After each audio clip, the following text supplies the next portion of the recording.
Suara Kebenaran pada Minggu 8 September 2024 berjudul Mencungkil Pangkalan Dosa.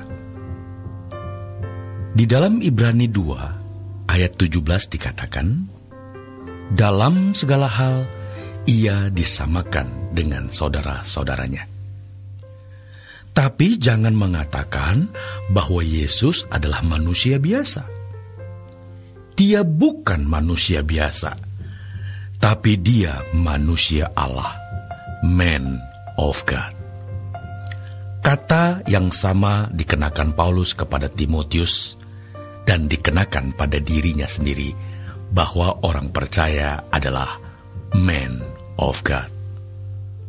Dunia membentuk kita serupa dengan dunia, tapi Roh Kudus membentuk kita serupa dengan Allah. Betapa luar biasa panggilan kita ini. Kedudukan menjadi seorang wali kota, gubernur, menteri, bahkan presiden tidak ada artinya dibandingkan menjadi anak-anak Allah yang dimuliakan bersama Tuhan Yesus. Sekolah kehidupan yang uang pangkalnya hanya bisa dibayar oleh Yesus dengan darahnya. Namun banyak orang Kristen memahami bahwa masuk surga itu tanpa syarat, karena terpaku dengan kata karunia atau anugerah. Hal itu benar, namun perlu dimengerti bahwa karunia atau anugerah itu diberikan dengan tanggung jawab. Eden diberikan kepada Adam secara gratis, tapi ada syarat yang harus dipenuhi, yaitu jangan makan buah di tengah taman, melainkan buah kehidupan. Sekarang kita punya pergumulan yang sama. Makanlah buah kehidupan, bukan buah dari dunia ini. Serupalah dengan Tuhan, bukan serupa dengan dunia. Maka jangan berhenti berubah. Hal ini bukan berarti kita mau menjadi Allah yang sejajar dengan Bapa. Kita menjadi Allah dalam arti mengenakan sifat-sifat Allah, bukan superlatif kuasanya. Sebab superlatif kuasanya hanya dimiliki oleh Allah sendiri. Yesus pun mengajarkan, engkaulah yang empunya kerajaan, kuasa, dan kemuliaan.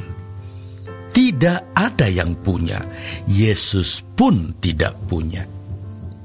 Tetapi ketika dia mencapai kesempurnaan, maka segala kuasa di surga dan di bumi diberikan kepadanya. Dan kalau kita serupa dengan Yesus, Alkitab katakan kita akan dimuliakan bersama dengan Dia. Jadi, jangan heran kalau kitab Wahyu dikatakan ada tahta anak domba dan tahta raja-raja, yaitu orang-orang yang dimuliakan bersama dengan Yesus. Hidup kita itu hanya untuk jilid 2, saudaraku. Hari ini kita sedang menjalani jilid 1. Namun, kita hidup untuk next life, bukan hidup hari ini. Betapa luar biasa panggilan untuk menjadi anak-anak Allah yang harus serupa dengan Allah. Dalam Yohanes 10 ayat 34 dikatakan, kata Yesus kepada mereka, tidakkah ada tertulis dalam kitab Taurat kamu, aku telah berfirman, kamu adalah Allah? Jadi, kita mau menjadi anak-anak Allah, maka kita harus seperti Yesus. Sebab kita tidak dipanggil untuk menjadi manusia biasa, tetapi kita dipanggil untuk menjadi manusia Allah. Luar biasa panggilan ini. Maka kita mesti penasaran, apakah hidup kita berkenan di hadapan Tuhan atau belum? Sudah serupa dengan Tuhan Yesus atau belum? Kita harus serius mengurusi manusia batinia kita. Jangan sampai kita terancang dosa dan merasa biasa saja. Kita memang manusia dengan kelemahan dan kekurangan. Tapi apakah kita mau lemah terus sampai mati? Maka tanggalkan diri kita sampai tidak ada lagi pangkalan dosa. Sehingga iblis tidak bisa sentuh kita, karena sudah tidak ada akses, tidak ada lagi frekuensi. Caranya bagaimana? Kita harus dibarui dari hari ke hari, supaya kita memiliki pikiran perasaan Kristus. Untuk itu, kita harus tekun berjuang. Berubahlah oleh pembaruan budi kita, cara berpikir kita. Kita harus belajar firman Tuhan dan mengalami perjumpaan dengan Tuhan setiap hari.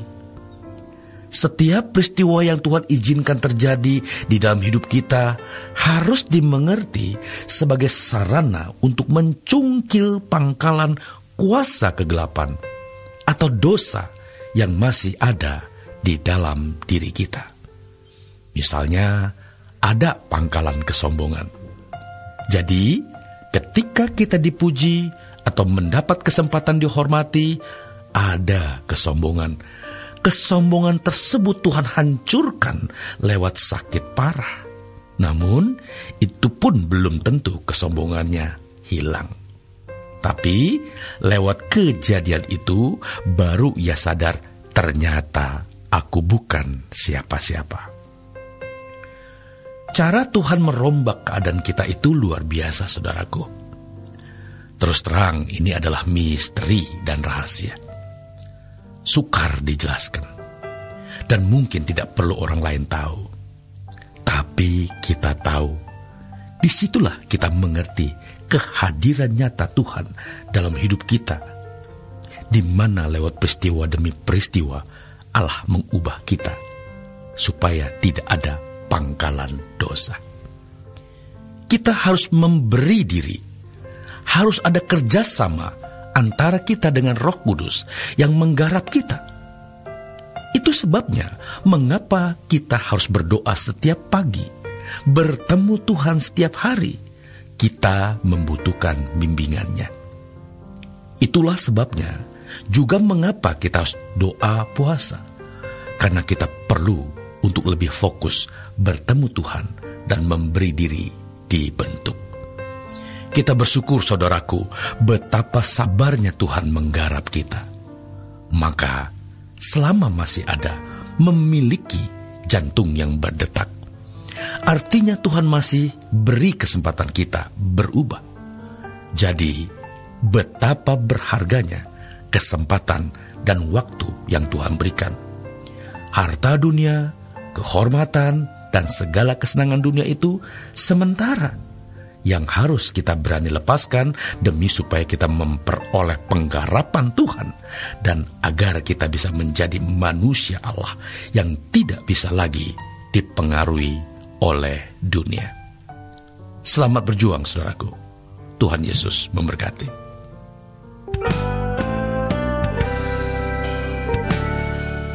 Renungan Truth versi audio dapat diunduh melalui truth.id/voice.